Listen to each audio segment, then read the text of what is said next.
Bienvenue à chacune et à chacun d'entre vous, que vous soyez en distanciel ou en présentiel.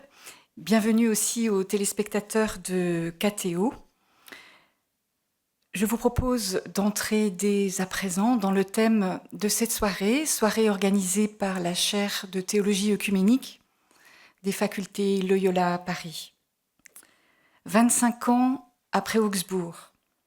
La déclaration sur la justification par la foi.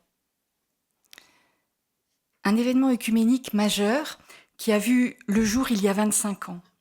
À Augsbourg, donc en Allemagne, a été signée le 31 octobre 1999 la déclaration commune sur la justification par la foi. Cette déclaration, adoptée par l'Église catholique romaine et la Fédération luthérienne mondiale, affirme un consensus de fond sur la question centrale du salut. Question centrale qui avait donné lieu à de vives controverses depuis le XVIe siècle. Cette déclaration commune a été ratifiée en 2006 par le Conseil méthodiste mondial, puis en 2017 par la Communion mondiale d'Églises réformées et par la Communion anglicane. C'est dire son importance pour l'ensemble de l'Église du Christ. Alors nous souhaitions bien sûr honorer ce 25e anniversaire.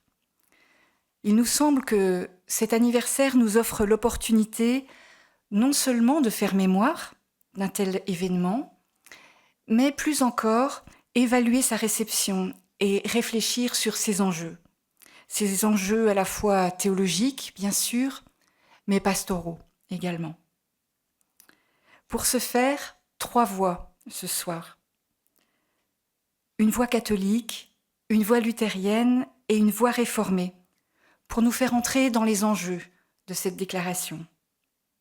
3 voix de 3 acteurs de la vie de nos églises, qui nous feront comprendre combien ce qui peut sembler parfois peut-être un peu technique, qui parfois peut sembler nous rappeler des débats d'un autre temps, réservés à des spécialistes, eh bien combien cette déclaration œcuménique est en fait une bonne nouvelle pour aujourd'hui, pour les femmes et les hommes d'aujourd'hui. Pour entrer donc dans cette bonne nouvelle, pour comprendre combien ce document est une bonne nouvelle pour nous, ici et maintenant, nous commencerons par entendre Michel Fédoux. Michel Fédoux est prêtre jésuite, professeur dans ce lieu où il enseigne la patristique et la théologie dogmatique. Il est aussi co-titulaire de la chaire de théologie œcuménique.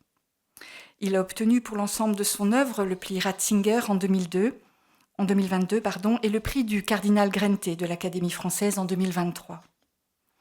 Et il vient de publier « Jésus-Christ dans l'histoire humaine et le mystère de Dieu, essai de Christologie » dans la collection Cogitatio Fidei. Bien sûr, il est très engagé dans le débat œcuménique, membre du groupe des Dombes et du comité mixte de dialogue théologique catholique orthodoxe en France. Et il a été aussi membre pendant 10 ans du dialogue international entre la Fédération luthérienne mondiale et l'Église catholique. Et donc cette expérience aussi lui donne bien sûr une voix toute spéciale pour nous parler ce soir de cette déclaration commune. Donc je laisse la parole à présent à Michel Fédoux.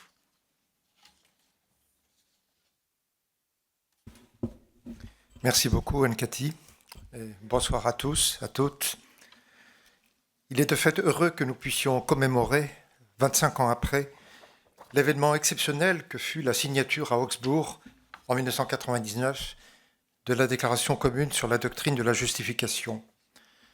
Ce fut un événement exceptionnel d'abord parce que cet accord n'était pas simplement le fruit d'une commission d'experts, mais qu'il engageait au plus haut niveau l'Église catholique romaine et la Fédération luthérienne mondiale. Ce fut un événement exceptionnel surtout parce que plus de 4 siècles après les premières controverses entre luthériens et catholiques, il manifestait un accord fondamental sur la doctrine même dont Luther disait qu'elle était l'article majeur de la foi, l'article par lequel l'Église tient ou tombe. Et si l'on a dit à l'époque que ce document engageait seulement les luthériens et les catholiques, cela n'est plus vrai à présent, puisque d'autres églises, comme Anne-Cathy l'a rappelé, d'autres églises ont à leur tour adopté cette déclaration. Comme on sait, Luther avait vivement réagi au XVIe siècle contre des pratiques comme celle des indulgences qui pouvaient, à cette époque, laisser croire que les œuvres du chrétien étaient en mesure de lui procurer le salut. Face à cela, Luther avait souligné avec force « Nous ne sommes justifiés que par la foi seule ». Plus précisément, c'est le Christ seul qui nous sauve. Il est notre justice pourvu que nous croyions en lui. Du côté catholique, le Concile de Trente, toujours au XVIe siècle, avait largement intégré l'insistance de Luther dans son décret sur la justification. Certes, il soulignait davantage l'importance de la liberté humaine et de sa coopération à la grâce, mais il n'en tenait pas moins l'entière initiative de Dieu dans l'événement du salut. Malheureusement, les positions se sont durcies tout au long de l'époque moderne, au point de laisser penser que le protestantisme tenait la justification par la foi sans se préoccuper des œuvres, et que le catholicisme, de son côté, affirmait au contraire la nécessité des œuvres pour l'obtention même du salut. Or, la déclaration de 1999 a permis de retrouver un accord de fond sur le sujet. En effet, après un préambule et un développement sur le message biblique de la justification, le document avance cette formulation décisive, je cite le paragraphe 15, « Nous confessons ensemble, c'est seulement par la grâce, par le moyen de la foi en l'action salvifique du Christ, et non sur la base de notre mérite, que nous sommes acceptés par Dieu et que nous recevons l'Esprit Saint qui renouvelle nos cœurs, nous habilite et nous appelle à accomplir des œuvres bonnes. » On voit en quoi consiste l'accord. De part et d'autre, on reconnaît, dans ce document de 1999, l'initiative absolue de Dieu dans l'événement du salut, cela moyennant la foi au Christ. Les œuvres ne sont pas pour autant omises, mais, loin d'être présentées comme ce qui procure le salut, elles sont plutôt ce qui doit normalement résulter de la justification gratuitement reçue. Mais cet accord fondamental n'empêche pas qu'il y ait place pour de légitimes différences entre l'approche luthérienne et l'approche catholique. La quatrième partie de la déclaration le souligne à propos de 7 questions. Par exemple, si les luthériens et les catholiques reconnaissent ensemble que le croyant justifié reste soumis à l'attrait du péché ou à son emprise, les luthériens expriment cela en disant que ce croyant est à la fois juste et pécheur, là où les catholiques mettent plutôt l'accent sur la nouveauté apportée par le baptême. Mais les catholiques précisent eux-mêmes que cette nouveauté n'empêche pas de retomber dans le péché. De telles différences ne mettent pas en cause l'accord essentiel sur la doctrine de la justification, mais cet accord est un consensus différencié, ou littéralement un consensus différenciant, c'est-à-dire un consensus qui, loin d'exclure des différences, reconnaît celle-ci comme légitime et comme compatible avec l'accord fondamental. Je précise que ce n'est pas la déclaration d'Augsbourg qui a inventé cette méthode du consensus différencié. Elle était déjà mise en œuvre, par exemple, dans le cadre de certains accords entre l'Église catholique romaine et des églises orientales pré-calcédoniennes. Mais cette méthode du consensus différencié tient indéniablement une place essentielle dans le document luthéro-catholique sur la justification. On ne saurait trop souligner l'importance de cet accord qui a été ainsi signé. Alors qu'au XVIe siècle, le Concile de Trente et les confessions de foi luthériennes avaient formulé des condamnations, des anathèmes contre le parti opposé, la déclaration d'Augsbourg affirme solennellement que ces condamnations ne peuvent plus atteindre l'enseignement actuel des églises concernées. C'est d'ailleurs, dans une large mesure, ce qui a rendu possible, précisément, cet autre événement exceptionnel qui a été depuis lors, en 2016-2017, la commémoration commune des origines de la Réforme, une commémoration inaugurée par une liturgie tout à fait mémorable dans la cathédrale de Lund, en Suède. Célébration co-présidée par le pasteur Modim Younan et par le pape François. Ce que je viens de rappeler suffit à dire pourquoi il importe de marquer cette année l'anniversaire, le 25e anniversaire de la déclaration d'Augsbourg. Mais un anniversaire ne doit pas être seulement le rappel d'un passé, il doit être aussi, ou plus encore, l'occasion de regarder le présent et de se tourner vers l'avenir. Deux questions se présentent ici. D'une part, comment dire l'actualité de la déclaration commune sur la justification? Et d'autre part, comment aller plus loin, ou si l'on préfère, à quoi devrait nous engager cette déclaration pour l'avenir de nos églises et de leurs relations mêmes? D'abord donc, comment dire l'actualité du document d'Augsbourg? La question est d'importance car, reconnaissons-le, la déclaration commune sur la justification par la foi est peu connue, voire très peu connue, en dehors des milieux œcuméniques. Or, il s'agit d'une question absolument essentielle, rien moins que la question « Comment être sauvé ?» J'avance ici une proposition.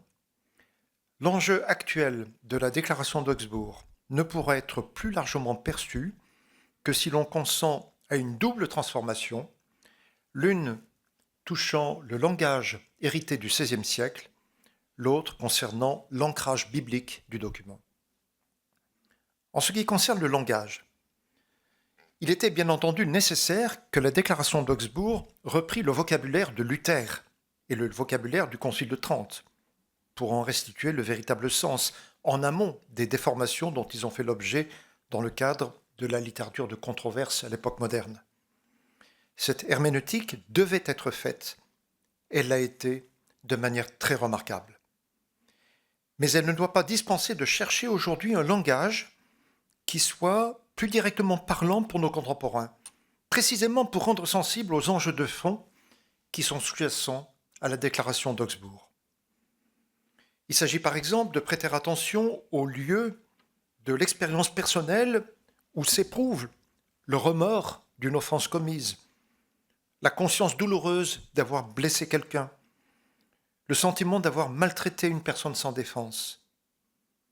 Il s'agit aussi de reconnaître plus largement toutes les formes d'injustice et d'oppression dont sont victimes tant d'hommes et de femmes, non seulement dans les sociétés en général, mais parfois même, nous le savons, au sein des églises, comme l'a rappelé le rapport de la SIAZ.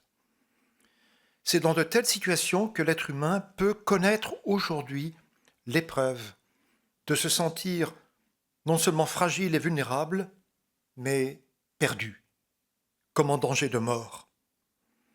Et c'est dans ces situations aussi que doit se dire la bonne nouvelle, dont la déclaration d'Augsbourg est porteuse.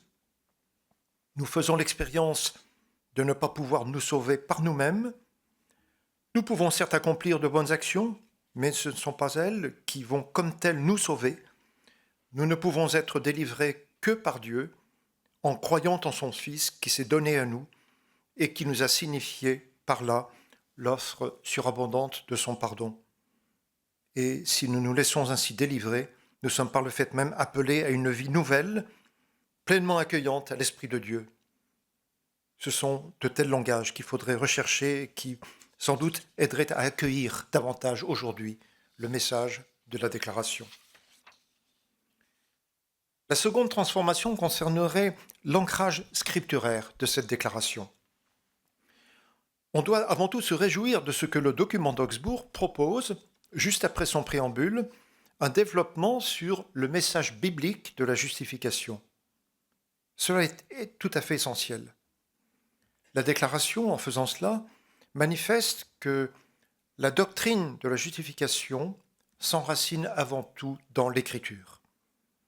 Mais on remarque que la très grande majorité des références sont empruntées aux épîtres pauliniennes. Le développement sur le message biblique de la justification en contient plus de 40, tandis qu'on y trouve seulement 6 références aux évangiles. Le choix se comprend aisément. Ce choix prend en compte, à juste titre, l'importance de l'apôtre Paul dans la tradition luthérienne Et surtout, il s'explique par la présence explicite du thème de la justification dans les lettres pauliniennes, spécialement dans ce passage de l'Épître aux Romains, chapitre 3. Tous ont péché, sont privés de la gloire de Dieu, mais sont gratuitement justifiés par sa grâce, en vertu de la délivrance accomplie en Jésus-Christ. Mais le mot justification n'est plus immédiatement compréhensible aujourd'hui. On peut certes pallier la difficulté en expliquant aussitôt que le verbe justifier signifie tout simplement rendre juste, mais cela même n'est pas suffisant, car dans nos langues modernes, l'expression rendre juste ne traduit que faiblement le sens du mot grec tel qu'il était employé par Paul. Encore une fois, on comprend très bien le choix de la déclaration, puisqu'il s'agissait d'atteindre un accord de fond sur la doctrine de la justification qui avait donné lieu à de si vives controverses entre catholiques et luthériens. Ce sont bien ce mot de justification et plus largement le langage paulinien qui devait être privilégié. Néanmoins, pour rendre sensible aux enjeux actuels de la déclaration, ne faudrait-il pas donner beaucoup plus de place aujourd'hui au langage des évangiles, et plus que tout à la manière dont ces évangiles présentent les paroles et les actes de Jésus lui-même? La déclaration d'Augsbourg mentionne 6 passages des évangiles dans lesquels apparaît le nom justice ou le verbe justifier. L'un d'eux est particulièrement intéressant. C'est la parole de Jésus qui, après avoir raconté la parabole du pharisien et du publicain, déclare, à propos de ce dernier, « Celui-ci redescendit chez lui justifié et non l'autre » en Luc 18. Mais c'est précisément la parabole elle-même qui mérite d'être à nouveau racontée. Le pharisien a accompli quantité de bonnes œuvres, mais ces œuvres ne sont pas en mesure de lui procurer le salut, d'autant moins que par ailleurs il s'enorgueillit aux dépens du publicain. Le publicain, par contre, se reconnaît pécheur, il attend le salut de Dieu seul, et c'est justement lui qui est sauvé. Peut-il y avoir meilleure illustration de ce que la déclaration affirme sur la justification par la grâce, moyennant la foi? Une plus grande prise en compte du langage même des évangiles n'aurait-elle pas, entre autres, des enjeux pour le dialogue avec les églises évangéliques et pentecôtistes, dont nous savons l'importance aujourd'hui? Beaucoup plus largement, dans le contexte de nos sociétés et de nos communautés, n'y aurait-il pas à mettre en avant quantité de paroles et de gestes de Jésus qui, sans employer le langage de la justification ou des langages de ce type, feraient percevoir de manière très concrète l'expérience fondamentale qui est ici en jeu? L'anniversaire de la déclaration devrait donc être l'occasion d'actualiser le message dont elle est porteuse. Cela d'une manière qui puisse contribuer à en manifester la signification et la portée. Mais cet anniversaire devrait être aussi l'occasion de se tourner vers l'avenir. Quels sont les nouveaux pas que la déclaration appellerait à franchir pour la communion des églises? À vrai dire, la déclaration d'Augsbourg, il y a 25 ans, avait elle-même tracé le chemin. Elle disait en effet, dans son paragraphe 43, « Certaines questions d'importance diverses demeurent et exigent une clarification complémentaire. Elles concernent entre autres le rapport entre parole de Dieu et enseignement de l'Église, ainsi que la doctrine de l'Église, de l'autorité en son sein, de son unité, du ministère et des sacrements, et enfin le rapport entre justification et éthique sociale. Nous sommes convaincus que la compréhension commune à laquelle nous sommes parvenus constitue un fondement solide qui permettra cette clarification ultérieure. » Fin de citation. Y a-t-il eu des avancées réelles sur les questions ainsi mentionnées? On peut répondre par l'affirmative en ce qui concerne le rapport entre justification et éthique sociale, notamment si l'on prend en compte l'ajout important de la communion mondiale d'églises réformées en 2017. Pour ces églises réformées, en effet, la justice n'est pas simplement le résultat éthique de la justification, mais elle est déjà impliquée théologiquement dans la justification. Je cite, « La doctrine de la justification ne peut être perçue de manière abstraite, sans rapport avec la réalité de l'injustice, de l'oppression et de la violence du monde actuel, la justification, c'est à la fois être déclaré juste et instaurer la justice. Cette importante précision, qui s'enracine d'ailleurs dans l'affirmation de Calvin selon laquelle la justification et la sanctification sont inséparables, cette précision ne peut que rencontrer l'adhésion de l'Église catholique. Mais qu'en est-il sur le terrain des questions proprement ecclésiologiques ? Certes, je l'ai dit, la déclaration d'Augsbourg a rendu possible l'événement majeur qui a été la commémoration des origines de la Réforme en 2016-2017. Mais on ne peut pas dire, tant s'en faut, que la compréhension commune de la justification par la foi ait porté tous les fruits escomptés dans le champ de l'ecclésiologie. Il serait pourtant bien nécessaire d'aller de l'avant sur ce point en réfléchissant notamment sur le baptême, sur les ministères et sur la conception même de l'Église. En fait, pour ce qui est du baptême, la réflexion a été menée dans les années récentes au sein même de la Commission internationale luthéro-catholique. Elle a donné lieu à un document important, mais ce document n'a pas été pleinement avalisé par le Conseil pontifical pour la promotion de l'unité des chrétiens. Sans doute ce document n'était-il pas parfait. Je pense pourtant que, malgré ses limites ou ses imperfections, il reposait sur une intuition très juste, à savoir qu'une prise de conscience de notre baptême commun doit être comme tel un chemin pour progresser vers une plus grande communion. On peut espérer que, malgré les difficultés rencontrées, cette intuition pourra être de quelque manière reprise et développée. Et sans doute gagnerait-on pour cela même à s'inscrire directement dans la continuité de la déclaration d'Augsbourg. Le baptême peut être en effet compris comme le sacrement par excellence de la justification par la foi. Et s'il en est ainsi, ne faut-il pas reconnaître plus nettement que les baptisés, même s'ils ne sont pas encore en parfaite communion, ont précisément en commun d'être bénéficiaires de l'offre du salut, gratuitement reçue moyennant leur foi, et qu'en ce sens, ils participent déjà, de quelque manière, de la même Église du Christ. Il faudrait aussi avancer sur la question des ministères, qui est sans doute l'une des questions les plus cruciales dans le dialogue œcuménique entre catholiques et protestants. Ici encore, n'y aurait-il pas à développer davantage les incidences de la déclaration d'Augsbourg sur la justification par la foi ? Nous restons fortement tributaires de l'opposition pluriséculaire entre la conception catholique, pour laquelle le ministère du diacre, du prêtre et de l'évêque relève d'un sacrement au sens fort du mot, et la conception protestante, pour laquelle le ministère ne doit pas se définir autrement que comme un service de la communauté chrétienne. Mais l'accord sur la justification par la foi à Augsbourg n'inviterait-il pas à comprendre que le ministère ordonné témoigne d'abord de l'initiative de Dieu, faisant don gratuitement de sa parole et de son corps eucharistique? N'inviterait-elle pas à comprendre que cette initiative de Dieu ne peut prendre corps dans le temps de l'histoire que par des êtres humains qui reçoivent la charge de transmettre cette parole, cette nourriture de vie? Que la communauté est appelée à accueillir dans la foi l'offre gracieuse dont elle est ainsi l'objet, et qu'elle se laisse par le fait même atteindre par le salut de Dieu.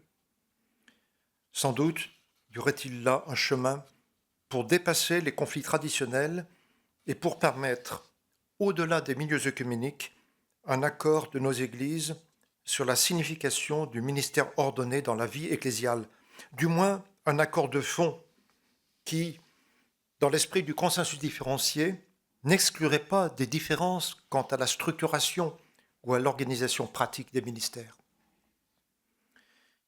Il reste néanmoins, qu'on le veuille ou non, des divergences sur la conception même de l'Église. Deux divergences au moins.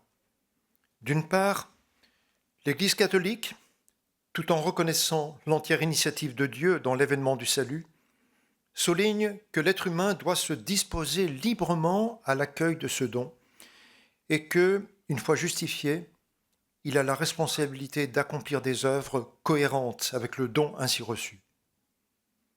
tandis que les églises de la Réforme, tout en faisant droit aux œuvres, qui sont une conséquence nécessaire de la justification, insistent prioritairement sur l'œuvre de Dieu dans l'histoire du salut. D'autre part, et surtout, seconde divergence, le Concile Vatican II considère que l'unique Église du Christ subsiste et est présente de manière unique dans l'Église catholique, même si les autres Églises portent en elles-mêmes maints éléments de vérité et de sainteté, tandis que, par contre, selon la tradition de la Réforme, rien n'autorise de soi à reconnaître un statut aussi privilégié à l'Église catholique, et ce sont en réalité toutes les Églises qui témoignent, chacune à sa manière, de l'unique Église du Christ. La question qui se pose est alors celle-ci. Peut-on penser que la méthode du consensus différencié, qui a été si bien mise en œuvre dans la déclaration d'Augsbourg, permettrait ou non de surmonter de telles divergences? En d'autres termes, pourrait-on arguer que l'Église catholique et les églises luthériennes, plus largement les églises de la Réforme, pourraient s'entendre sur une vision fondamentale de l'Église, quitte à admettre par ailleurs les divergences que je formulais à l'instant? On peut sans doute répondre positivement pour la première de ces divergences, celle qui porte sur le rôle plutôt actif ou plutôt passif de l'Église. En effet, en s'appuyant sur ce que dit la déclaration d'Augsbourg à propos de la foi et des œuvres, il devrait être possible de montrer qu'un accord de fond sur l'Église n'exclurait pas deux accentuations différentes, selon que l'Église serait plutôt conçue comme coopérant activement à l'œuvre de la grâce ou comme étant davantage un instrument de Dieu dans l'histoire du salut.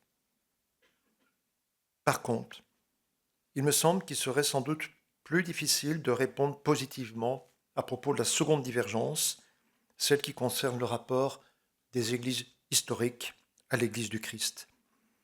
Il y a en effet une asymétrie à ce jour irréductible entre l'affirmation selon laquelle l'Église du Christ subsiste dans l'Église catholique et l'affirmation selon laquelle toutes les Églises du Christ témoignent également, chacune à sa manière, de l'Église du Christ.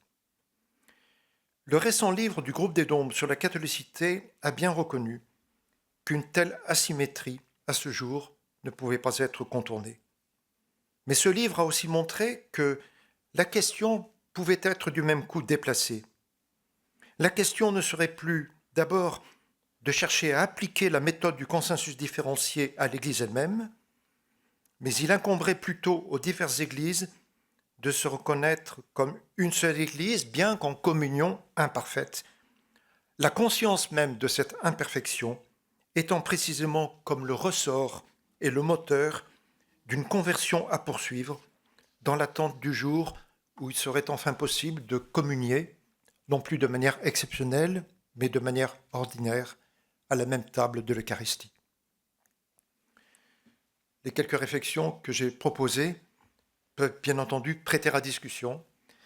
J'ai voulu en tout cas souligner à travers elles que la déclaration signée il y a 25 ans à Augsbourg ne devrait pas faire simplement l'objet d'un souvenir nostalgique, mais que son anniversaire devrait être porteur d'enseignements pour les tâches présentes et à venir du dialogue entre nos églises.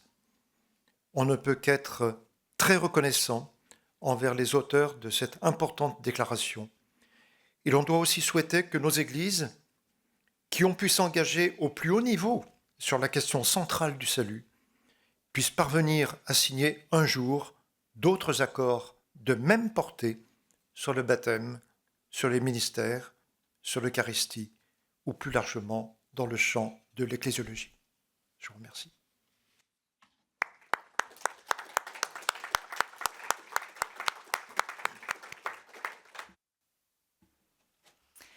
Merci beaucoup, Michel, de nous avoir déjà dans un premier temps, en tout cas, rappelé en quoi consistait cet accord et notamment sa méthodologie si particulière du consensus différencié ou différenciant. Merci aussi de nous avoir rendus sensibles au langage utilisé, aux différents langages utilisés par cet accord, tout en nous invitant à trouver peut-être d'autres langages pour dire cet accord dans des situations nouvelles aujourd'hui. Et enfin, pour les questions que tu ouvres et qui, je crois, pourront être reprises vers la fin de notre soirée entre nos trois intervenants. En tout cas, merci d'avoir déjà pointé ces divergences tout en nous laissant entrevoir une possibilité justement de consensus entre nous, consensus différencié, même concernant ce thème si complexe, difficile entre nous de l'ecclésiologie. Donc nous aurons l'occasion d'y revenir, j'espère, entre vous trois. Nous poursuivons maintenant avec la voix luthérienne de la soirée, avec André Birmelet. André Birmelet est pasteur luthérien, doyen émérite de la faculté de théologie protestante de l'Université de Strasbourg. Il a été membre de la commission Foi et Constitution, l'organe théologique du Conseil œcuménique des Églises. Spécialiste des dialogues œcuméniques, et en particulier de la notion de communion, auquel il est très attaché, il vient de publier dans la collection Unam Sanctam la Concorde de Leuenberg, 50 ans de communion, justement communion ecclésiale. Il a fait partie de l'Institut de recherche œcuménique de la Fédération luthérienne mondiale de Strasbourg et notamment de la commission de rédaction de cette déclaration commune sur la justification. Donc il pourra évidemment de l'intérieur nous parler de cette déclaration commune puisqu'il en a été un des rédacteurs. À toi la parole, donc André, et merci d'être parmi nous ce soir. Voilà, merci de... Marche, oui. Voilà. Merci de m'avoir invité. Et c'est avec grande joie que je reviens dans cet amphithéâtre de cette faculté. 25 ans de déclaration commune. Merci à Michel de la présentation de la déclaration commune. Donc, je n'ai rien à ajouter sur cette histoire qui aura duré 50 ans. On a commencé en 1972.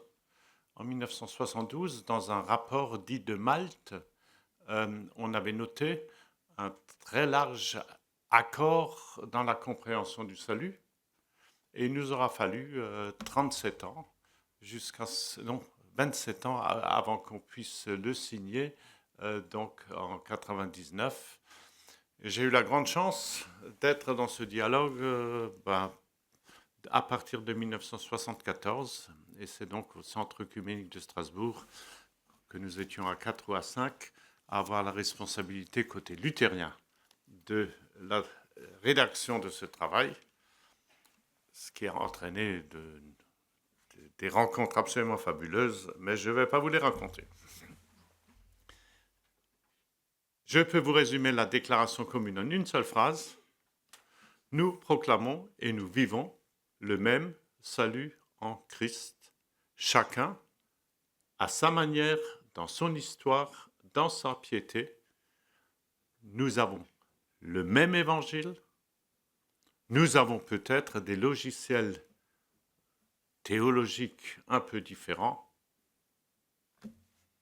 C'est comme il y en a parmi vous des gens qui travaillent en Word et d'autres en Apple. Je trouve que les deux logiciels, on finit par pouvoir les rendre compatibles et ainsi nos logiciels théologiques sont aussi ouverts à une certaine compatibilité. Je voudrais ce soir souligner un seul point. Une question de méthode théologique qui, à ma connaissance, n'a pas été abordée dans tous les commentaires de cette déclaration commune et qui pourtant me semble fondamentale et qui nous a beaucoup, travaillé à l'époque. C'est la différence entre un consensus doctrinal et un consensus dans la confession de foi. Consensus doctrinal, consensus dans la confession de foi. Et je crois que c'est un point qui vaut pour tous les dialogues et il est important que nous en prenions conscience. Vous savez, la finalité de la recherche œcuménique, là on est parfaitement d'accord, c'est l'unité de l'Église, la communion ecclésiale. Et comme Michel vient de le dire, aucun partenaire des dialogues actuels ne comprend l'unité de l'Église comme une uniformité. Non pas que cette dernière serait inatteignable, non. Pareille démarche contredirait même l'être de l'Église. L'être de l'Église est un être pluriel dans ce monde, selon les dieux, selon les contextes, selon l'histoire.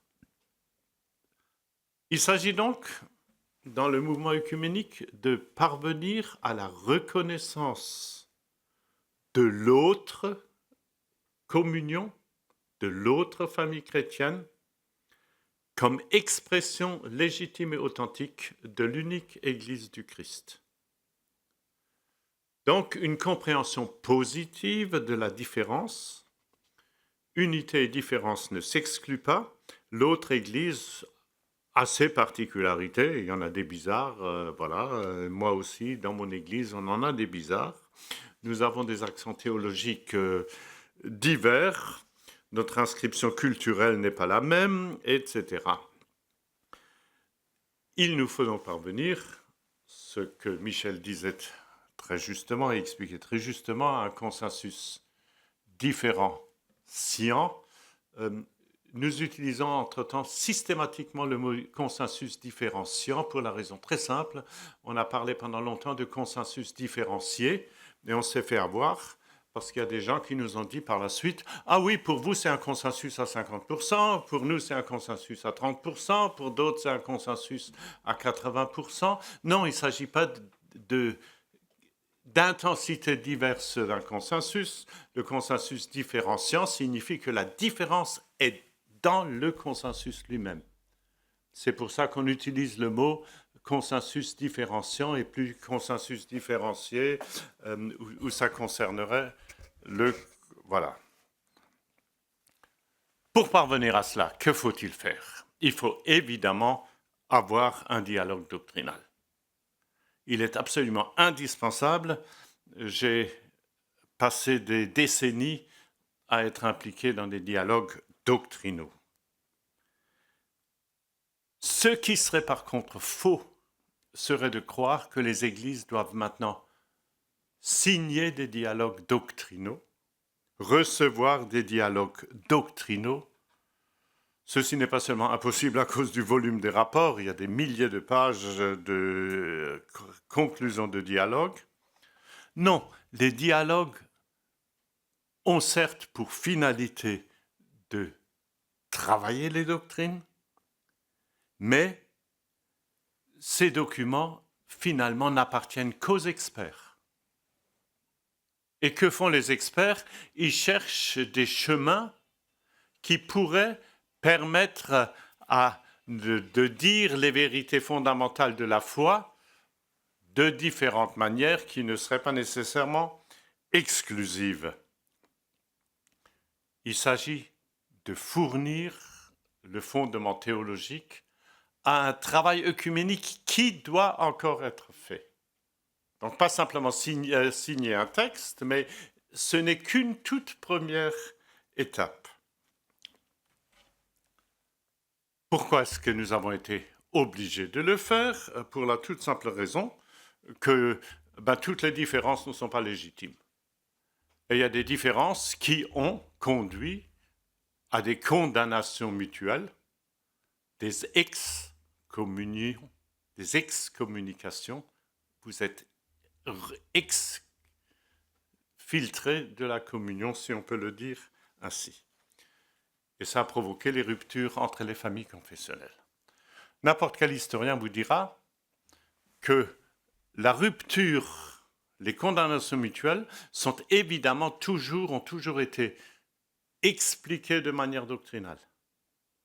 Mais ce ne sont pas des divergences doctrinales qui ont conduit aux ruptures entre les églises. C'est parce qu'il y avait rupture qu'on a finalement conclu, on l'a expliqué par des divergences doctrinales. Il s'agit maintenant de faire le chemin inverse, de mettre un terme à l'excommunion et de revenir à ce qu'on appelle incommunion, in communio. Le dialogue doctrinal n'aborde donc pas les différences qui ont conduit à des séparations, pour supprimer les différences, mais pour essayer de changer la nature de la différence, la qualité de la différence. Heureusement que chacun d'entre nous a son identité et cette identité lui est propre. La question est la suivante: est-ce que l'identité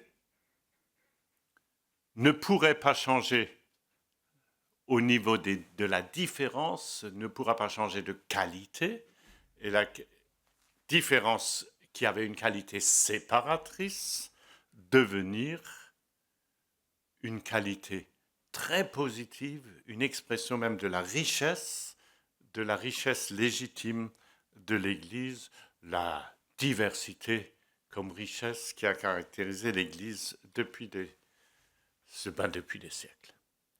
Alors ce qui est intéressant, c'est que je ne vais pas vous parler du dialogue entre luthériens et réformés qui a conduit à l'accord de Leuenberg il y a 50 ans, la déclaration de communion, c'est un autre sujet. Ce qui est intéressant, c'est que là, on a commencé à travailler cette problématique de transformation de la qualité des différences et on a fini par dire cette différence ne concerne plus l'autre Église dans l'état actuel de sa doctrine. De ce fait, la différence, ce qui subsiste, est parfaitement légitime. Et ce qui est intéressant, c'est qu'il y a un dénommé cardinal Ratzinger qui, en 1983, reprend la chose et il dit, là, il y a une méthode intéressante qui pourrait être utilisée dans le dialogue entre Rome et les églises de la Réforme. Ça, c'est un courrier. Si vous voulez les références, vous le trouvez dans un volume qui s'appelle « Les anathèmes du XVIe siècle sont-ils encore actuels? Propositions faites aux églises ». Vous avez ça dans toute bibliothèque. Ça a paru aux éditions du Cerf en 86. Et vous avez là-dedans, dans les appendices, vous avez cette fameuse lettre de Ratzinger, qui n'était pas encore pape à l'époque. La question est la suivante. Est-ce que ça touche encore l'Église sœur dans l'état actuel de sa doctrine? Et la théologie, et c'est Jean-Paul II qui a mis ça en place pour résumer ça dans les années 1980. Il a mis en place une grande commission lors de son voyage à Niederaltaich en Allemagne et, pour dire que dit la théologie, que disent les dialogues à propos de ces condamnations. Et cette commission, après 5 ou 6 ans, a fini par dire: à propos du salut, les condamnations ne touchent plus l'autre Église dans l'état actuel de sa doctrine.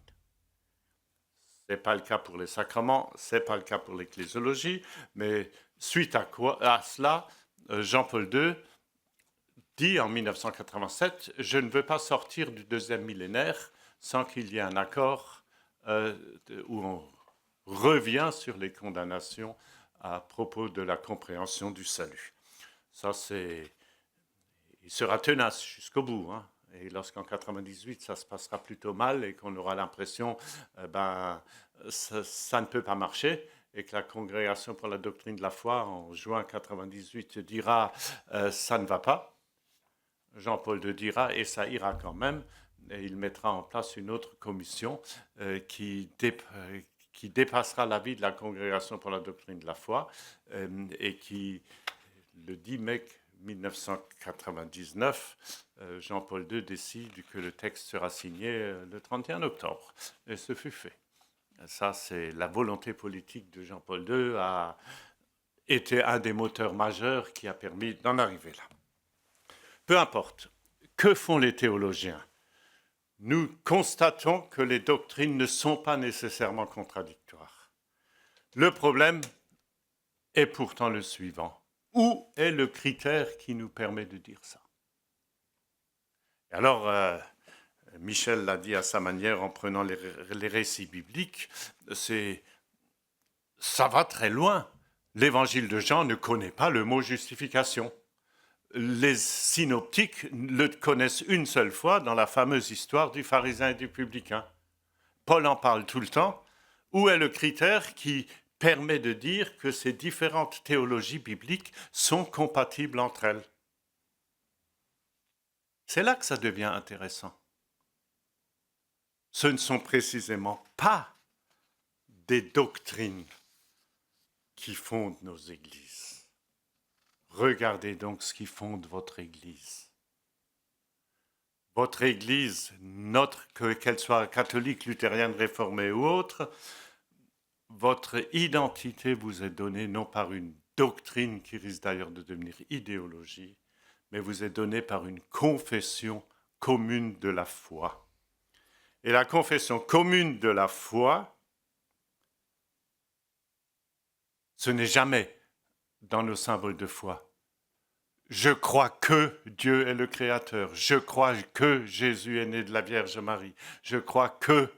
Non, c'est je crois en Dieu, le Créateur. Je crois en Christ, né de la Vierge Marie. Vous relirez ça chez Augustin, la grande différence entre croire quelque chose et croire en quelqu'un. Et cette confession de foi, nous croyons en, c'est la relation personnelle, qui est indispensable tout simplement à la vie ecclésiale. De là, où est le lieu de la confession de foi? Le lieu de la confession commune de la foi, c'est évidemment le culte de l'Église ou la messe de l'Église, la célébration, là où la parole est proclamée sous sa forme de parole orale ou prêchée, ou sous sa forme, encore Augustin, sous sa forme de parole visible dans les sacrements. C'est là que Christ est réellement présent, qu'il se donne aux siens, et c'est ça le lieu de la confession de foi. Christ, centre, norme et critère de toute vie chrétienne, là on est tous bien d'accord, mais là où les choses deviennent plus délicates, c'est lorsqu'il s'agit de célébrer ensemble et de confesser la foi ensemble. Et c'est là que la déclaration commune fait un pas décisif qui n'est pratiquement jamais noté. Elle n'est pas la première, parce que vous retrouvez ça dans l'Église ancienne. Prenez le récit de la Pentecôte. Qu'est-ce qui se passe à la Pentecôte? Le livre des Actes. Vous avez des gens, bon maintenant on ne va pas citer tous ces pays que la Phrygie, Pamphylie, etc. Moi je prends les pays actuels, Turquie, Grèce, Chypre, Syrie, tous ces gens-là sont là. Ils n'ont évidemment pas la même manière de dire la foi. Chacun dans sa langue proclame le salut en Christ. Qu'est-ce qui fait leur unité? Leur unité, c'est que, acte 2, verset 41 suivant, ils sont en mesure, ils écoutent ensemble l'enseignement des apôtres, ce sont les baptisés, ils rompent le pain ensemble, la louange, la prière, et c'est là qu'apparaît le mot fondamental, le mot en grec de koinonia, le mot de communion. La communion leur est donnée dans leur diversité théologique par le fait qu'ils sont en mesure de célébrer ensemble le culte de l'Église. Ça, c'est acte 2. Et si vous voulez chercher le critère qui vous permettra de dire que la théologie de Jean, la théologie de Matthieu, de Luc, de Paul, la théologie des actes des apôtres qui est encore différente, les gens qui ont ces accents théologiques différents sont en mesure de célébrer ensemble le culte, c'est-à-dire de confesser la foi ensemble. Je trouve ça œcuméniquement fondamental. Vous n'êtes pas dans une situation où vous avez une doctrine commune. La réflexion doctrine est fondamentale. Il faut à tout prix s'accorder et lever tous les obstacles. Mais si vous cherchez le critère qui vous permettra de dire que la théologie A et la théologie B et la théologie C sont des formes compatibles, ben le critère, vous ne le trouvez que dans la formulation dans la confession de foi commune. Et je ne vais pas vous lire maintenant les passages de cette déclaration commune, mais ce qui est intéressant dans la déclaration commune, c'est que on ne vous dira jamais « nous nous accordons théologiquement sur tel point doctrinal ». Chaque paragraphe commence par « nous confessons ensemble ». n'avais pas le temps de tout noter, le 19, le 25, le 28, le 31, le 34, le 38. Tout ça, ça commence toujours, chaque paragraphe commence par « nous confessons ensemble ». Et puis vous allez retrouver ça dans l'affirmation centrale qui est tout simplement voilà quelle est notre foi. Elle a été lue tout à l'heure par Michel dans les paragraphes 14 et 15. Notre foi commune proclame. J'espère que vous sentez cette différence. Il est urgent d'avoir le dialogue doctrinal, mais le dialogue doctrinal n'est pas tout, n'est vraiment pas tout. Il ne fait que rendre possible la confession commune de la foi. Alors, ça ne vous étonnera pas que je vous dise que c'est la compréhension de la réforme du XVIe siècle et que vous trouvez ça chez Luther tout d'abord. L'Église, c'est quoi? C'est la communion des chrétiens ou des croyants où la parole est célébrée en vérité et les sacrements administrés conformément à l'Évangile. L'Église, c'est quoi? C'est la confession commune de la foi donnée dans le culte. Donc vous trouvez que c'est trop luthérien? Ben, je vais vous emmener chez Calvin. Allez voir Calvin et vous allez trouver chez Calvin qu'est-ce que l'Église? Partout où vous voyez en vérité la célébration de la parole et des sacrements, là, à n'en pas douter, vous êtes dans l'Église du Christ. Pour ceux qui notent, livre 4, chapitre 1, paragraphe 9. Alors si ça vous semble maintenant encore trop protestant, allez voir Lumen Gentium, la constitution dogmatique sur l'Église de Vatican II, et vous allez trouver la définition même de la notion de communion. Elle n'est pas différente. Là où on insistera davantage sur le ministre, mais on insistera évidemment sur la prédication de la parole et la célébration des sacrements. Voilà la communion de l'Église avec le Christ. Et c'est bien ça ce qui va libérer les choses et ce qui va entraîner qu'on dépasse le simple dialogue doctrinal. Et qui peut le dépasser? Ne peuvent le dépasser que les instances magistérielles de l'Église qui définissent sa confession de foi, qui définissent sa vie, ce qui est autre chose que simplement une affaire doctrinale. Et c'est la raison pour laquelle la déclaration commune sur le salut a passé côté luthérien dans tous les synodes. Côté catholique, ça se passe d'une manière un peu plus simple, parce que du moment que Rome a parlé, en fait, la chose est acquise. N'empêche qu'il y a eu une consultation quand même extrêmement large. Et c'est en ce sens que le passage d'un accord doctrinal à une confession de foi commune ne peut advenir que s'il est sanctionné par une instance, appelons ça une instance magistérielle. Et si vous voulez savoir qui le premier a compris l'œcuménisme de cette manière et qui a insisté sur cette distinction, il s'agit d'Yves Congar. Et je voudrais vous renvoyer à, c'est un article de sa plume en 1972. La réception ne saurait être limitée à un acte juridique par lequel une Église adhère à des positions dogmatiques et théologiques prises à un niveau hiérarchiquement supérieur. Seule l'acceptation par la communauté qui reconnaît dans la donnée à recevoir la foi des apôtres donne à celle-ci sa pleine autorité. Donc, il le dit en d'autres termes, je ne vais pas vous citer Congar encore plus longuement, que un accord théologique, il est fondamental. Moi, j'ai passé des décennies à faire du dialogue doctrinal et je continuerai à le faire. Mais ce n'est que l'étape avant-dernière. Et il faut parvenir, et je trouve que c'est la grande percée de cette déclaration commune, de ne jamais dire « voilà notre doctrine commune », mais de dire « nous confessons ensemble ». Et alors ça donne le culte d'Augsbourg le 31 octobre 1999, et ça donne le culte que tu as cité, Michel, donc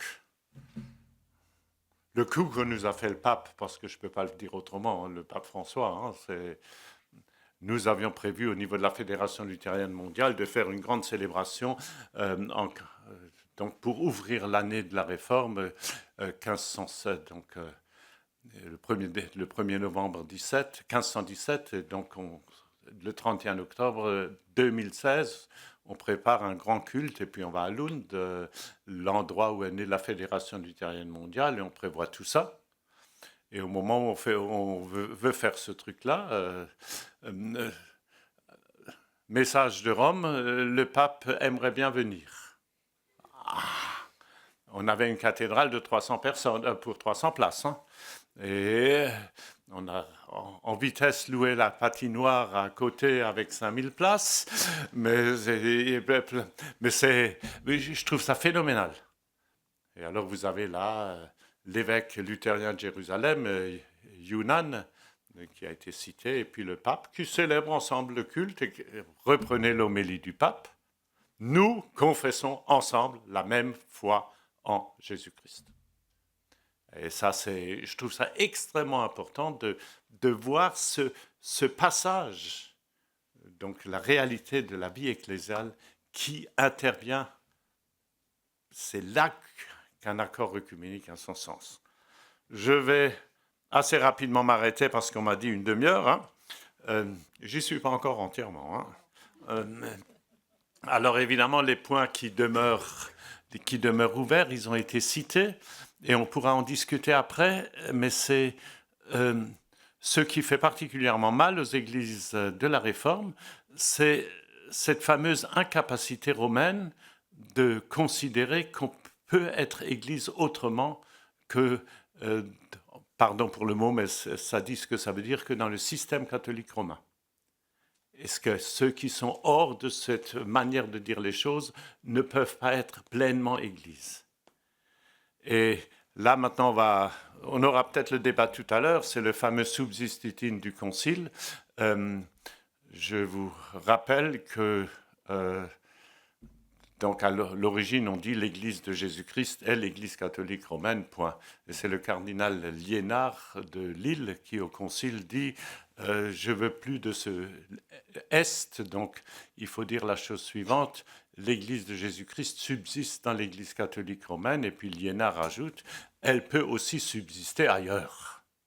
C'est dans son commentaire, et on trouve ça d'ailleurs dans les commentaires du... Bon, c'était une ouverture énorme, et alors il se passe la chose suivante, après la signature à Augsbourg, très rapidement après, le cardinal Ratzinger, toujours encore cardinal, va avoir des oppositions assez fortes dans l'Église catholique romaine, où on lui dira, c'est pas en signant l'accord d'Augsbourg, en disant que les luthériens enseignent le salut en Christ, en fait, c'est une reconnaissance de l'Église luthérienne. Et alors, il publie... quelques mois après, dans un tout autre document qui n'avait pas du tout cette finalité, il met cette fameuse phrase où il modifie l'Église catholique subsiste non, l'Église du Christ subsiste dans l'Église catholique. Il ajoute deux mots, subsiste en plénitude seulement dans l'Église catholique. Alors, c'est une façon d'interpréter le Concile. Alors, si vous voulez une critique de ce texte, vous allez vous adresser à Hervé Legrand qui réagit immédiatement dans un gros papier dans Témoignages chrétiens. Je crois que c'est dans Témoignages chrétiens, je peux vous donner la référence, où il dit « mais ce n'est pas du tout ce que dit le Concile, etc. etc. » Et depuis ce jour, ça se passe un peu difficilement, parce que si elle subsiste exclusivement en plénitude dans l'Église catholique romaine, si c'est ça l'interprétation, il y a effectivement un problème. Je ne voudrais pas conclure sans vous dire aussi le problème qui est majeur dans le monde des églises de la Réforme. Et ça, il n'est pas assez souligné dans les documents récents sur la catholicité, le manque de catholicité dans les églises de la Réforme, où nous avons énormément de peine à dépasser le niveau national et où chaque église nationale est jalouse de son autonomie et vous n'arrivez pratiquement pas à une parole de l'Église, par exemple, des églises luthériennes ou réformées au niveau mondial.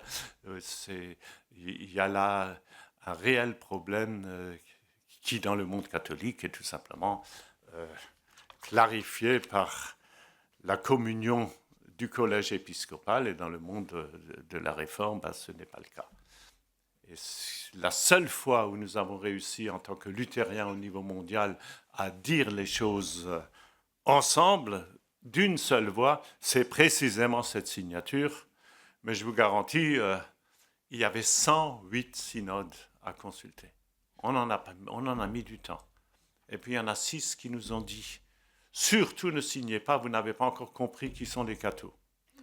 Et, alors, qu'est-ce que vous faites quand sur 108, vous en avez 6 qui disent non?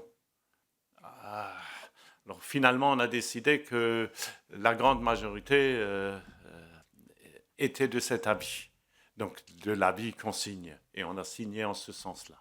Mais c'est extrêmement difficile, le problème de la catholicité dans le monde, donc la catholicité, c'est-à-dire de comprendre l'Église par-delà ses propres frontières, etc. C'est extrêmement difficile et on se gardera bien. Vous avez une instance internationale qui dit quelque chose, vous pouvez être sûr que vous allez avoir quelqu'un dans l'Église qui dira « c'est certainement pas pour nous ». Voilà. Bon, dans le monde catholique, ça se fait aussi comme ça, mais ça ne se dit pas aussi publiquement. Voilà.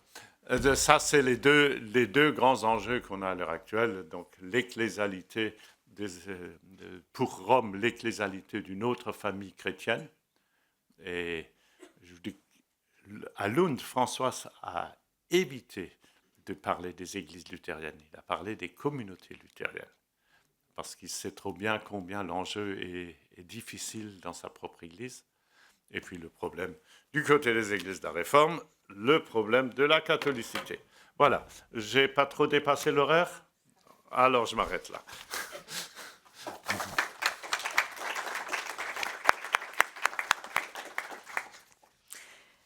Merci beaucoup André de nous avoir rappelé combien notre identité n'est pas donnée par une doctrine, mais par une confession de la foi, et d'avoir mis au centre cette affirmation de la déclaration « Nous confessons ensemble ».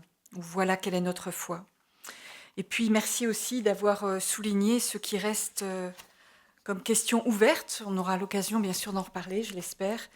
Et nous avons à nouveau entendu parler de l'ecclésiologie, comment reconnaître l'ecclésialité de l'autre. Donc nous gardons ces questions bien sûr pour tout à l'heure. Et puis nous poursuivons notre soirée, cette fois-ci en écoutant la voix réformée, avec Emmanuel Sebold. J'ai beaucoup de joie à accueillir Emmanuel Sebold, pasteur de l'Église protestante unie de France, présidente du Conseil national de l'Église protestante unie de France, et on peut dire que c'est la première femme à être élue à cette fonction. Et aussi, je vous invite à lire l'ouvrage dans lequel elle intervient, elle écrit, le livre qui s'intitule « Des femmes et des dieux » aux éditions Les Arènes. 3 femmes, une imam, un rabbin et une pasteur, donc Emmanuel Sebold, ont décidé d'écrire un livre ensemble.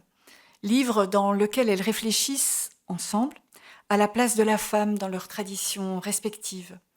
Mais c'est aussi un ouvrage qui dit leur espérance commune à cet imam, ce rabbin et cette pasteur. Merci aussi pour cet ouvrage et cette espérance qui est donnée.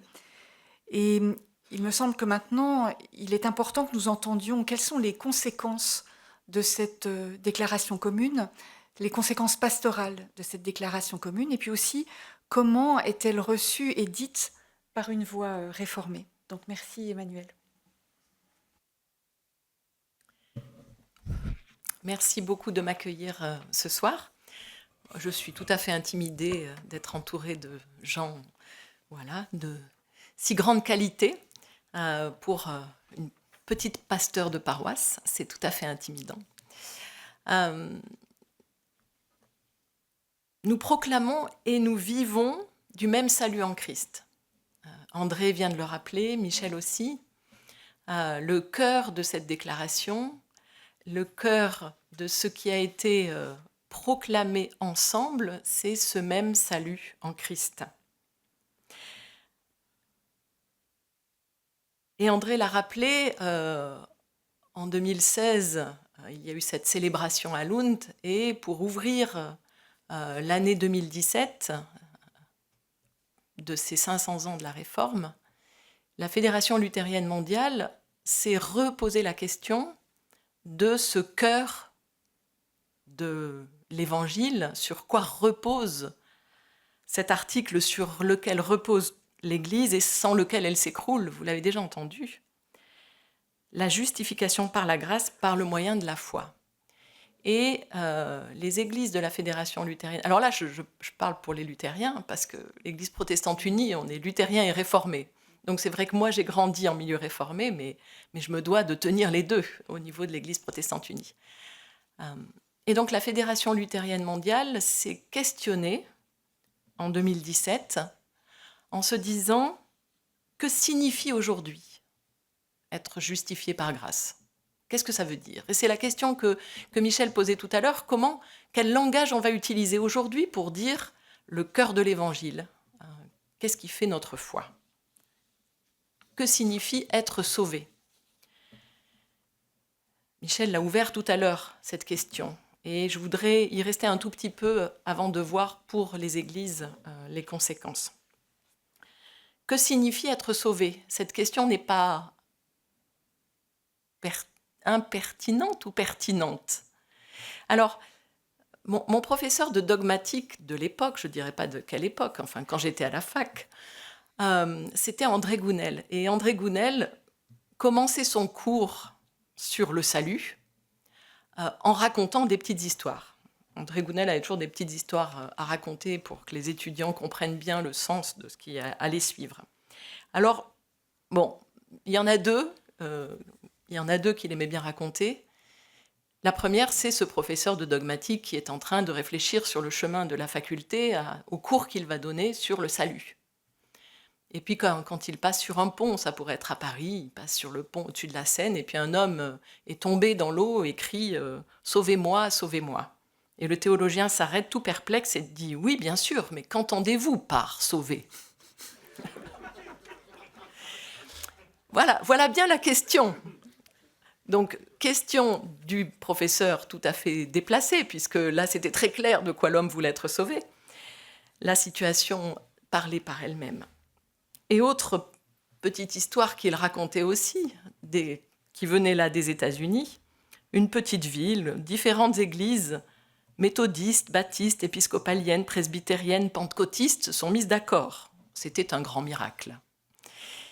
Et toutes ces églises se sont mises d'accord pour conduire une campagne d'évangélisation sur le thème « Jésus, notre Sauveur ». Et donc, grand défilé de chorales, d'orchestres, de groupes de jeunes, de groupes des diverses églises qui portent d'immenses pancartes « Jésus sauve ».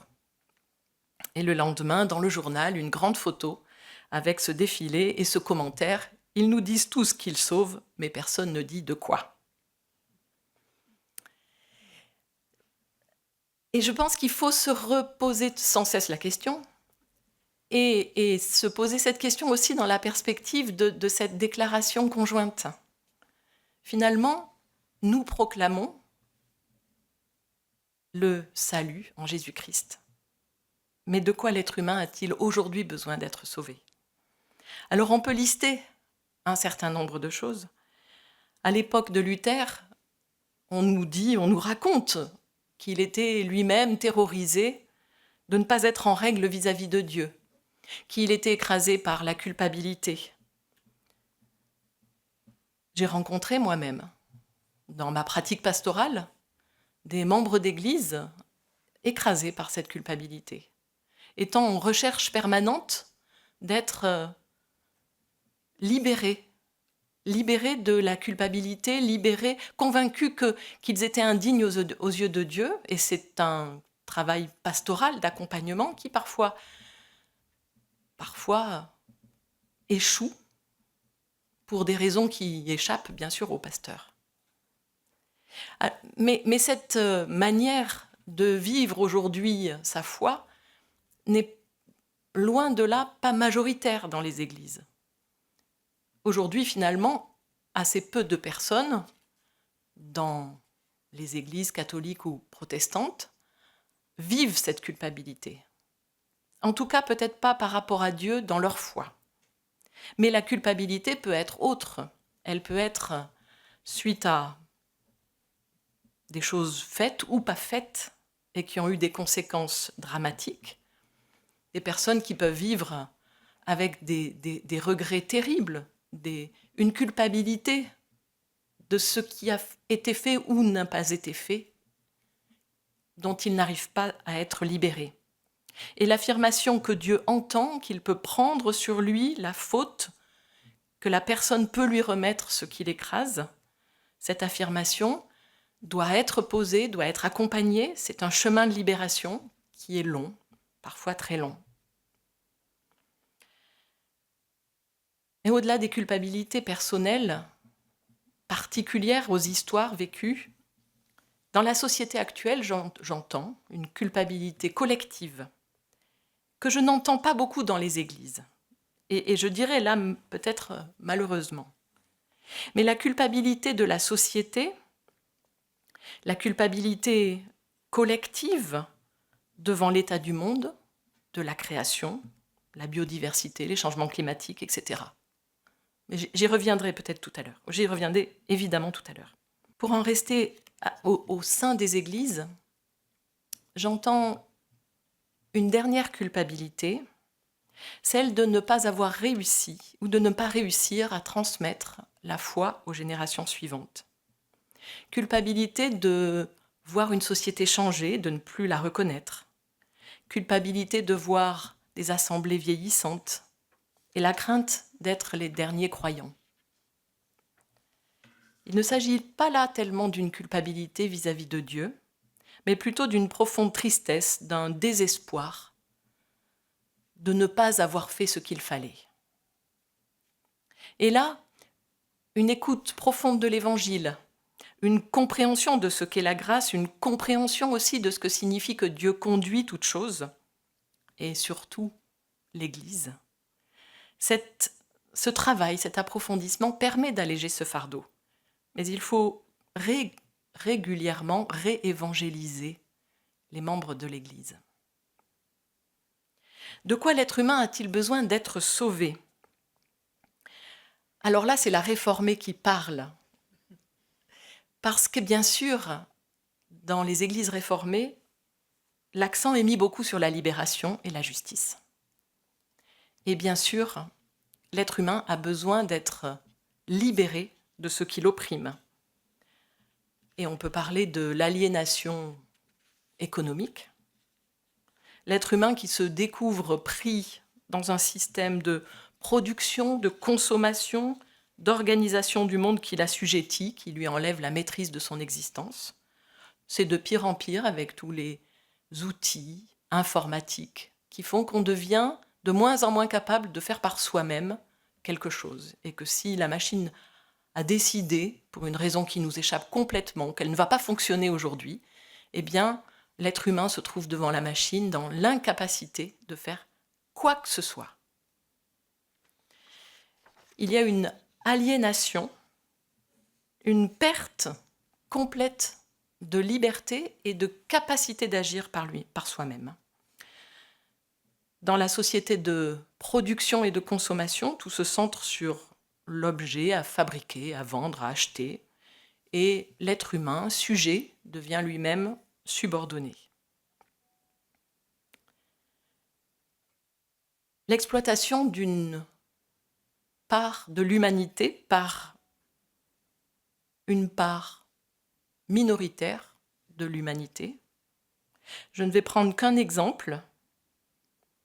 Quand pour ce qu'on appelle aujourd'hui les GAFAM, Google, Apple, Facebook, Amazon, Microsoft, quand pour ces grandes entreprises, il faut développer des téléphones portables, des ordinateurs toujours plus performants, plus puissants, avec une vitesse de transmission des informations toujours plus rapide, eh bien, à ce moment-là, le besoin de minerai explose. Et ce minerai, il s'appelle, entre autres, mais en majorité, le coltan. Plus de 60% des réserves de coltan se trouvent en République démocratique du Congo. Et l'exploitation de ce coltan a fait en 20 ans plus de 6 millions de morts. Dans une indifférence pratiquement générale. Et quand des usines vont s'installer au Rwanda, qui lui-même n'est pas producteur de coltan, mais que ces grosses usines s'installent au Rwanda, on ne se pose pas la question d'où vient le coltan du Rwanda. Il vient du Kivu, en RDC. On pourrait multiplier les exemples d'oppression des humains par d'autres humains pour le bénéfice de quelques-uns. Et quand on dit que l'Évangile annonce la libération de ceux qui oppriment, à l'image des Hébreux sortant d'Égypte, du Christ remontant de la mort, eh bien, comme confessant de ce salut en Christ, il nous faut dire que les humains ne sont pas à exploiter. La Fédération luthérienne mondiale dit que les humains ne sont pas à vendre. Ils ne sont pas des produits dont la valeur peut être évaluée en termes de profit. Dans une société où tout se compte, l'annonce de ce salut gratuit, de cette grâce, de cette justification par la foi au moyen de la grâce, l'annonce de cette grâce est provocante. Oui, le salut n'est pas à vendre. On ne peut pas faire commerce du salut. Et la création n'est pas à vendre parce que la création et ses ressources naturelles ne sont pas et n'ont pas à être à vendre, parce qu'elle appartient à Dieu qui nous l'a confiée pour en prendre soin. Et que cette création est le seul lieu de possibilité de vie humaine. Alors encore un lieu le lieu du salut, le lieu de quoi pouvons-nous être sauvés encore. Je vous ai dit que je reviendrai tout à l'heure à la création. Être sauvé de la mort et de l'absurde. Une grande enquête internationale a été conduite auprès de 10 000 jeunes et a mis en évidence leur très grande inquiétude face à la crise climatique, qui se traduit chez plus de la moitié d'entre eux par un sentiment de colère, de culpabilité et d'impuissance. On appelle cela l'éco-anxiété. L'éco-anxiété provoque une souffrance terrible, mais elle est aussi une réaction saine et légitime qui témoigne d'une conscience environnementale et d'une empathie pour le vivant. Et elle s'accompagne de questions très concrètes. Peut-on encore avoir des enfants si le monde va à sa perte? Peut-on s'engager dans une vie de couple stable? Est-ce que cela a du sens que je fasse des études? C'est mes enfants qui me posent la question. Est-ce que cela a du sens que je fasse des études? Est-ce que ça a le moindre sens que je m'engage dans un métier alors que tout va disparaître? Comment les églises peuvent-elles répondre à cet absurde? Comment l'espérance chrétienne a-t-elle quelque chose à dire aux jeunes générations? Alors il y a des réponses qui sont insuffisantes ou inacceptables. Certaines églises disent « il n'y a rien à faire, Dieu va agir ». C'est de mon point de vue inaudible, du point de vue de beaucoup inaudible, mais cette réponse existe, et existe dans certaines églises chrétiennes. D'autres disent « ça n'est pas si grave, et de toute façon notre espérance est ailleurs ». Espérance hors sol. Là encore, pour moi, ça n'est pas acceptable. Mais certains l'affirment. Pour moi, l'espérance chrétienne et le salut, c'est bien autre chose que cette affirmation éthérée. L'espérance chrétienne est pleinement ancrée dans le monde, dans la création, parce que Dieu s'est incarné.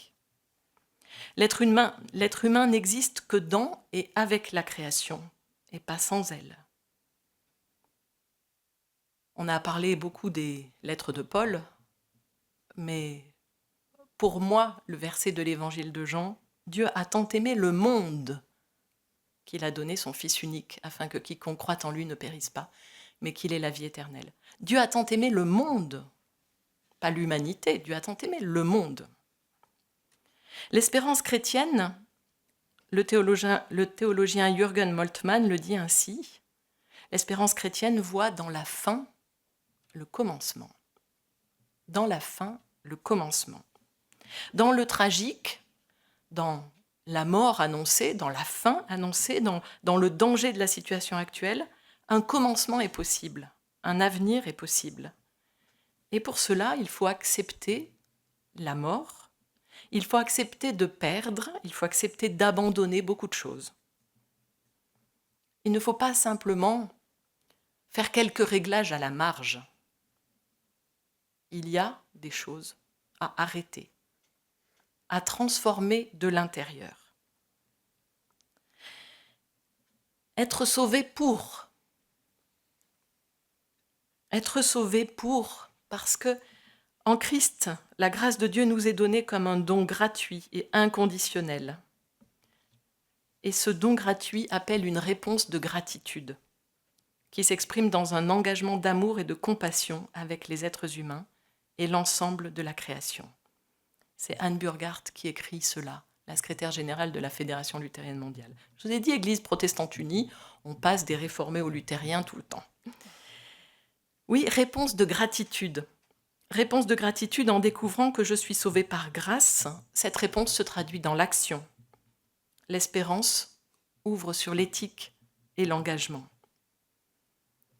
Et cet engagement, dont beaucoup désespèrent, cet engagement du chrétien ne le désespère pas parce qu'il sait que c'est dans les mains de Dieu.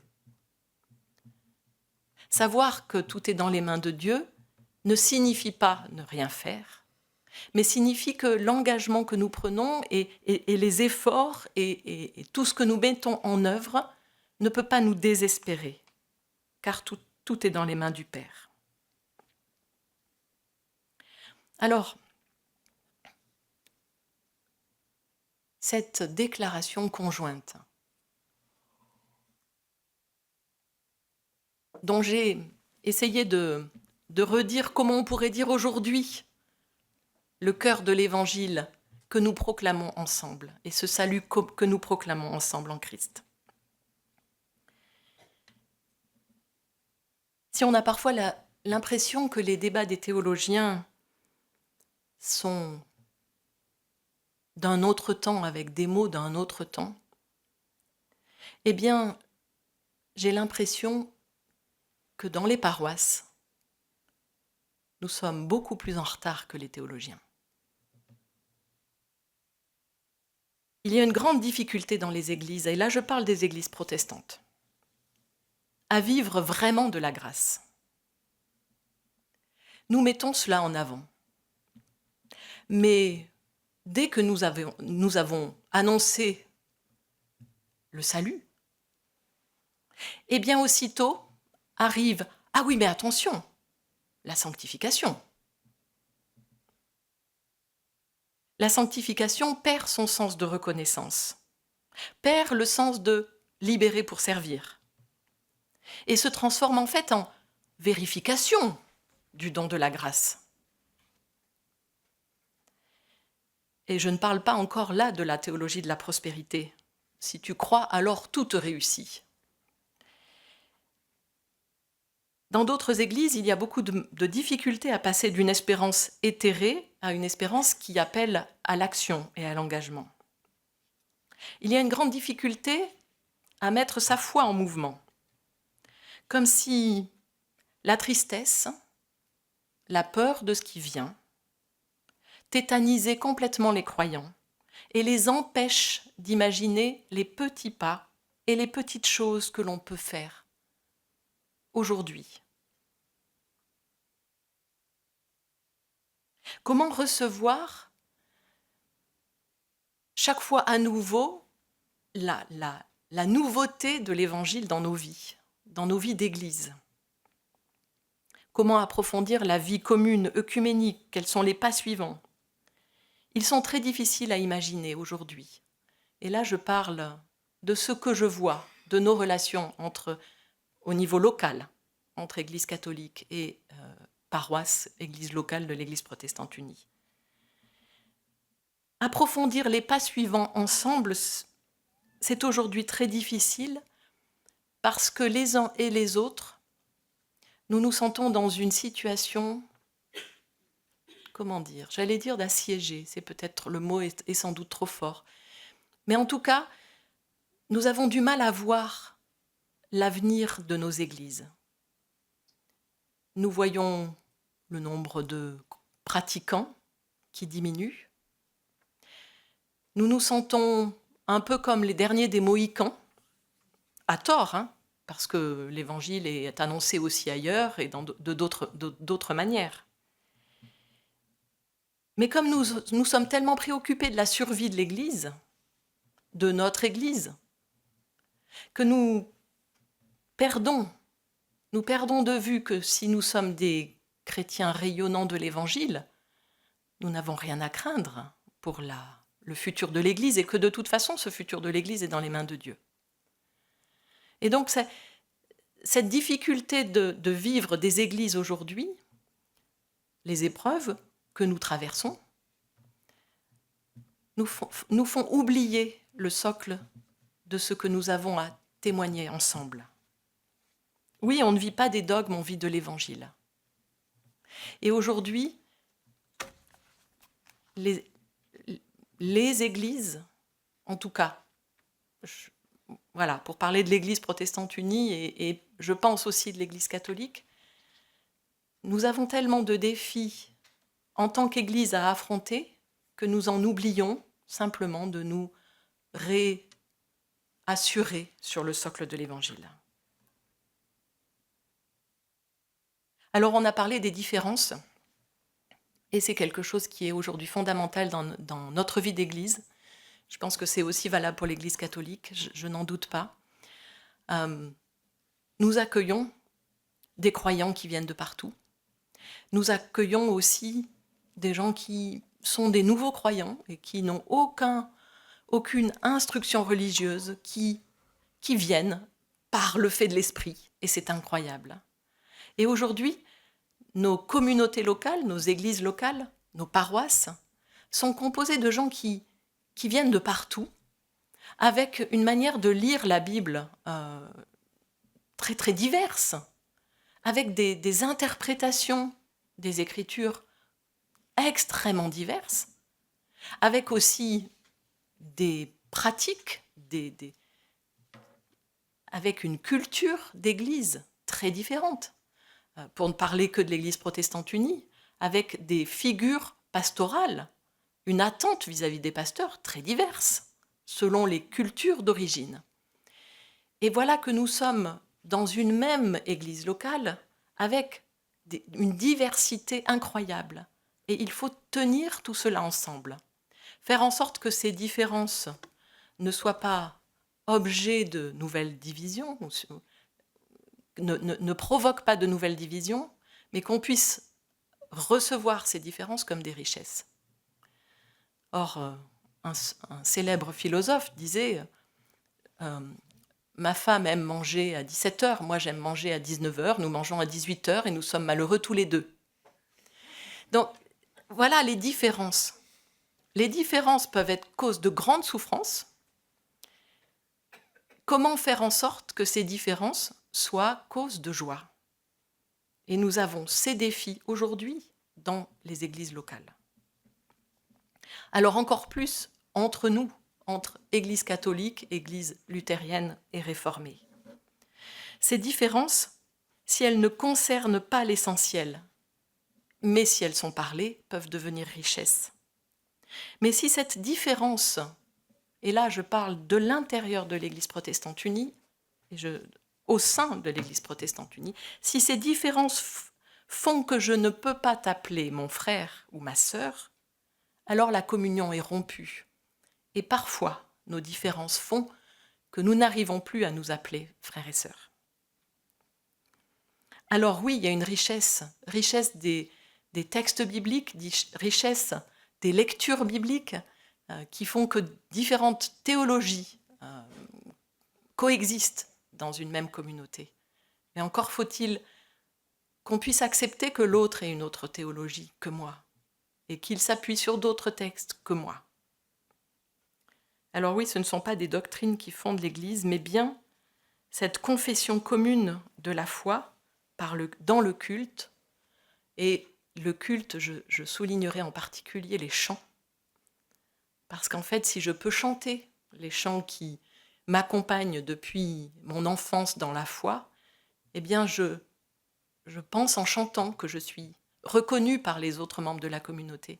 Et donc l'importance d'ouvrir nos répertoires liturgiques à toutes les influences de la communauté locale. Dans le culte, le service et le témoignage.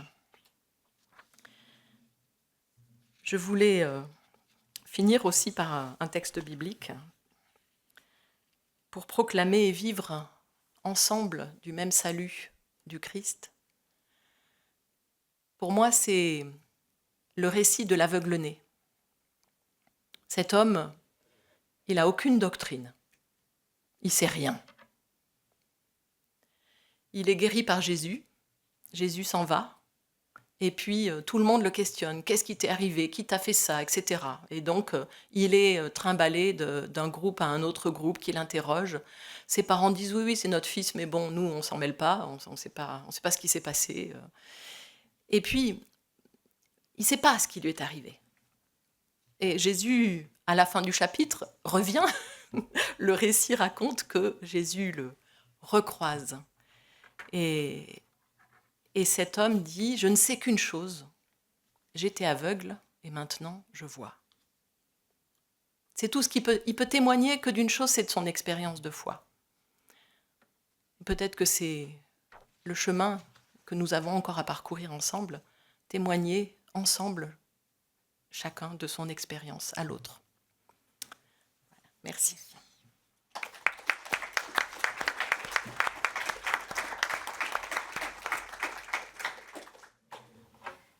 Merci Emmanuel de nous avoir plus particulièrement signifié ce que veut dire être sauvé dans nos vies quotidiennes, nos vies paroissiales, et puis d'avoir fait le lien entre justification et libération, liberté.